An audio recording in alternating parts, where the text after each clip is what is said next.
todos e a todas. Agradecer ao professor Yuri pelo convite. Na agenda de cultura e extensão que a gente tem se dedicado ali a incrementar, né, professor, no âmbito da faculdade, da congregação. Essa é uma área que a demanda para que a gente promova eventos como esse, espero que seja o primeiro de muitos aí que a gente consiga organizar.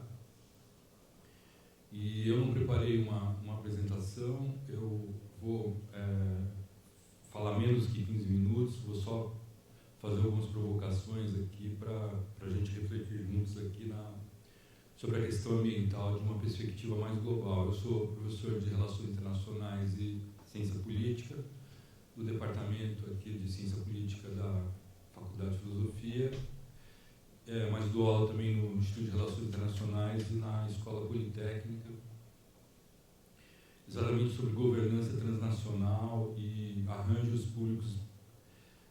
institucionais públicos privados para lidar com questões ambientais globais, né? E eu acho que uma coisa que ficou subjacente nas duas apresentações é que, principalmente no caso da questão dos agrotóxicos, é que no âmbito doméstico fica claro ali que tem uma autoridade, né, constituída que permite com que esses agrotóxicos sejam utilizados largamente, né? Bom, se a gente tem esse problema no âmbito doméstico, como é que a gente pensa a questão ambiental no âmbito mais global, né? Então eu vou falar um pouquinho da questão do nosso objeto de estudo como, digamos, internacionalista, que é exatamente o processo decisório, né? A regra decisória sobre questões ambientais globais, do ponto de vista institucional, quer dizer, do ponto de vista das regras, né,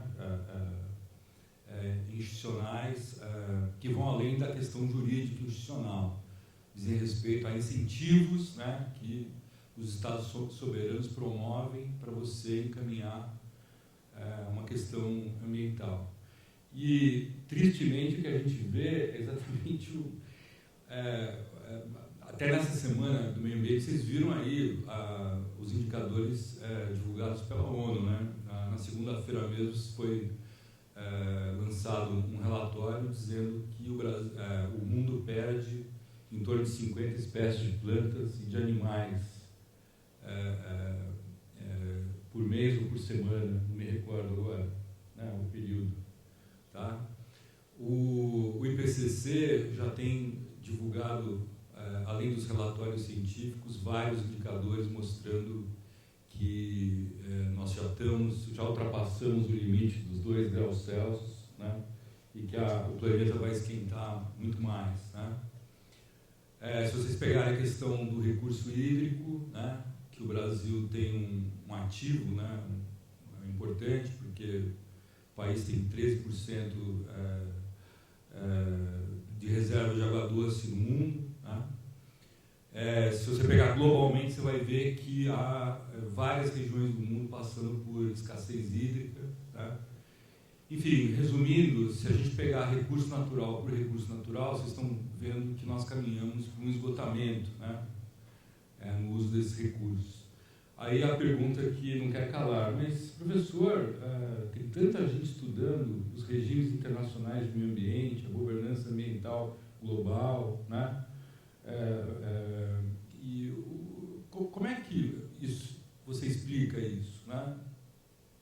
No caso dos agrotóxicos, tem uma convenção internacional que os países signatários têm a obrigação de limitar o uso desses defensivos agrícolas, né? Então, qual é o problema da questão ambiental pensando em termos globais? Então, assim, eu vou tentar responder essa pergunta de uma forma objetiva, tá? A questão ambiental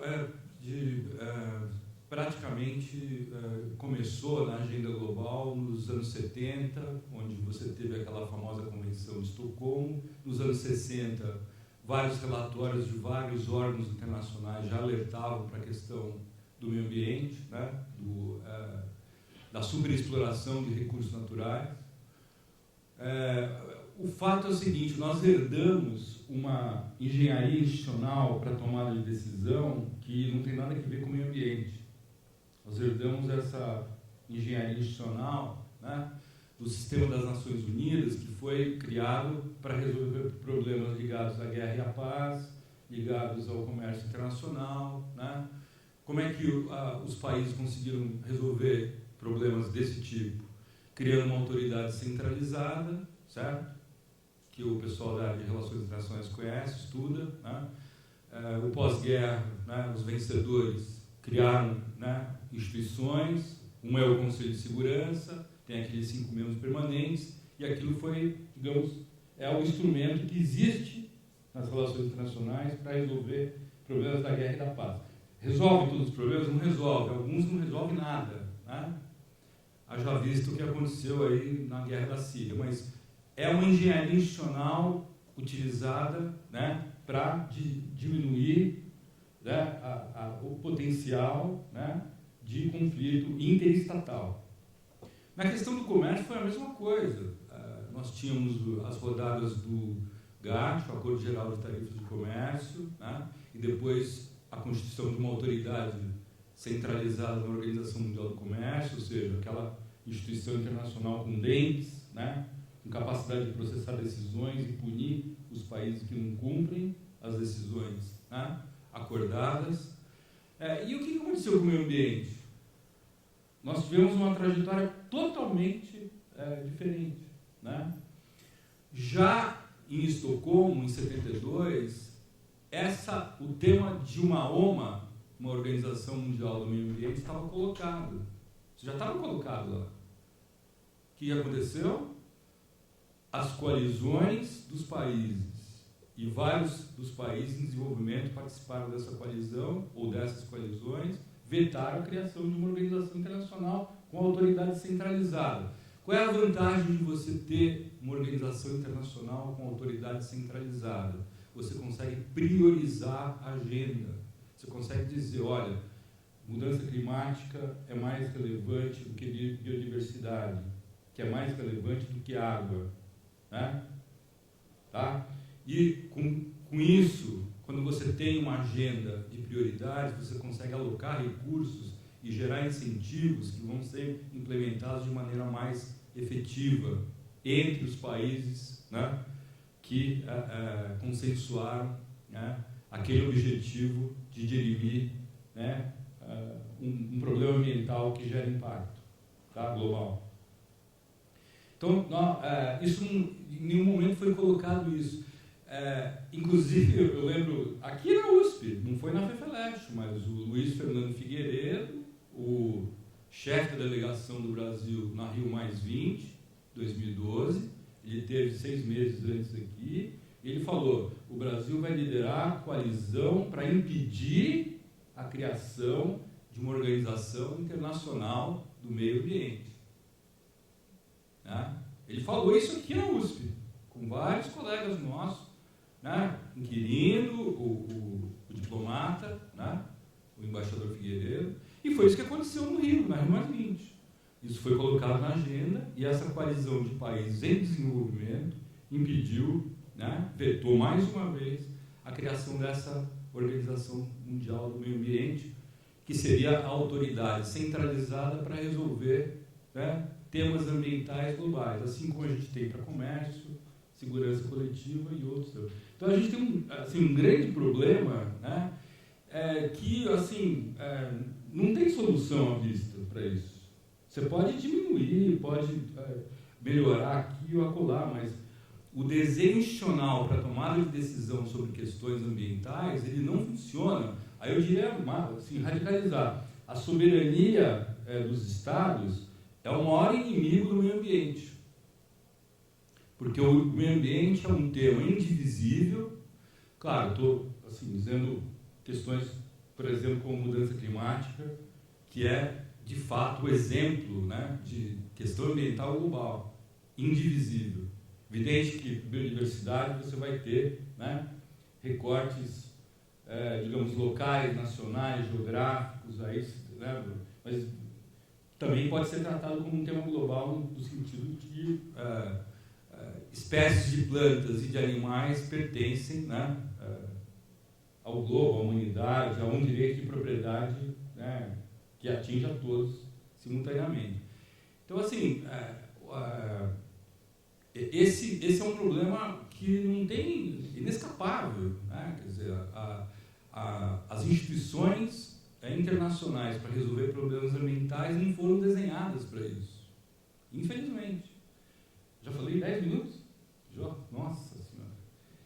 Então, assim,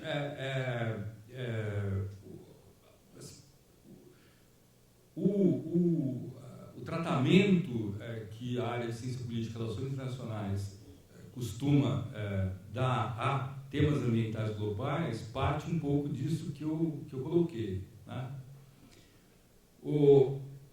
Só para dar, digamos, um referencial teórico importante, que quando você tem, você precisa da cooperação interestatal, ou seja, da autoridade dos governos, né, cooperarem para resolverem um problema do tamanho da mudança climática, a gente fala, né, que você está diante de um dilema de ação coletiva. O que é um dilema de ação coletiva? O que é um problema de ação coletiva?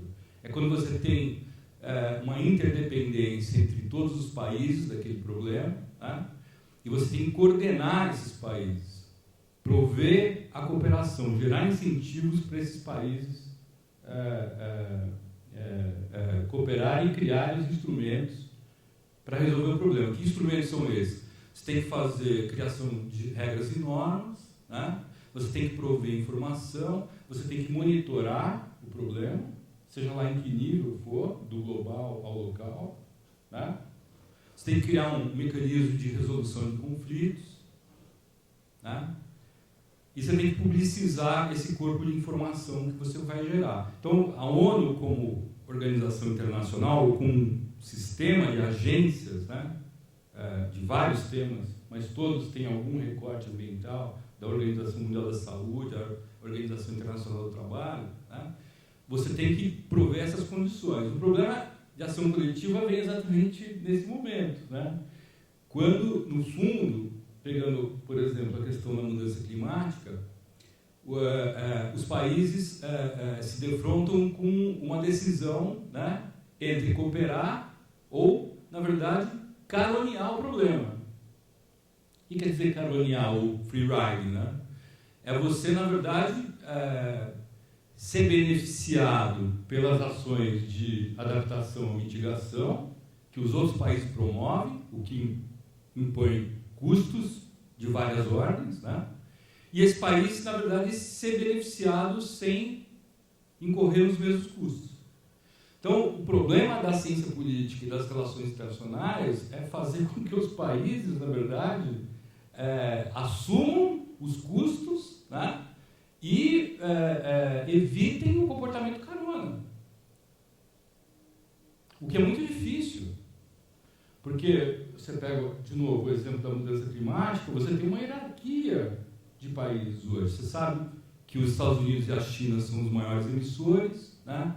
A China, ela não tem muita escolha, ela tem que resolver os problemas ambientais, porque o modelo de inclusão social e de crescimento econômico depende da solução da poluição atmosférica naquelas 17 cidades listadas como as mais poluídas do mundo, né?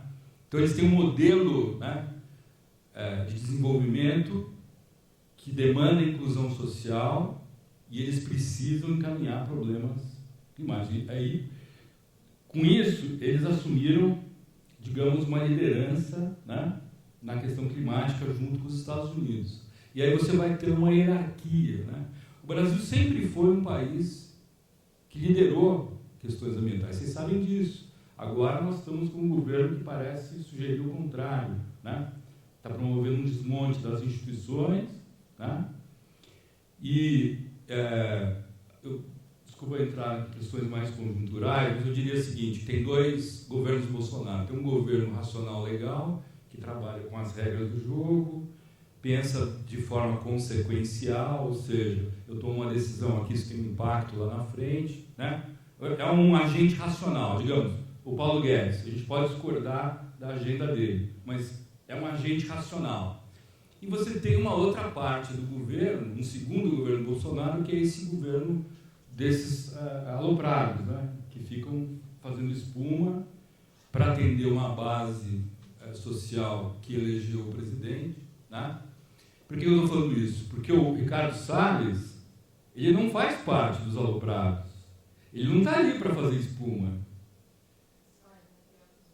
Então, mas ele tem um objetivo muito racional. Ele quer transferir renda, dinheiro, recursos públicos para o privado. Né? Esse é o objetivo dele. Ele foi secretário do Meio Ambiente em São Paulo. Ele não ficou muito tempo a ponto de promover um grande estrago. Né? Mas o objetivo dele é claramente transferir recursos do público para o privado. Quando ele fez aquela proposta de pegar o Fundo Amazônia para fazer as desapropriações, é exatamente isso. Né? Pegar todos os latifundiários e fazendeiros que estão nas áreas das unidades de conservação e pagar, usar o dinheiro do Fundo Amazônia e pagar. Né? É isso que ele quer, esse é o objetivo dele. Ele, assim, eu não estudei isso, não sei te dizer para vocês, mas acho que ele representa aquela parte mais atrasada do agronegócio. Que uma parte do agronegócio já está integrado. A professora colocou bem, tá? Pode até fazer uso de agrotóxicos e tal, mas uma parte, né, da agroindústria atende padrões ambientais em algum nível. Por isso que eu falei, em algum nível. Né? Eu acho que ele representa a parte mais, que está mais, né, que não conseguiu, digamos, fazer essa transição. Eu não quero, dá para ficar aqui horas falando, eu não quero tomar mais tempo, vamos deixar eles fazerem perguntas. Obrigado pela atenção de vocês. Obrigado, professor.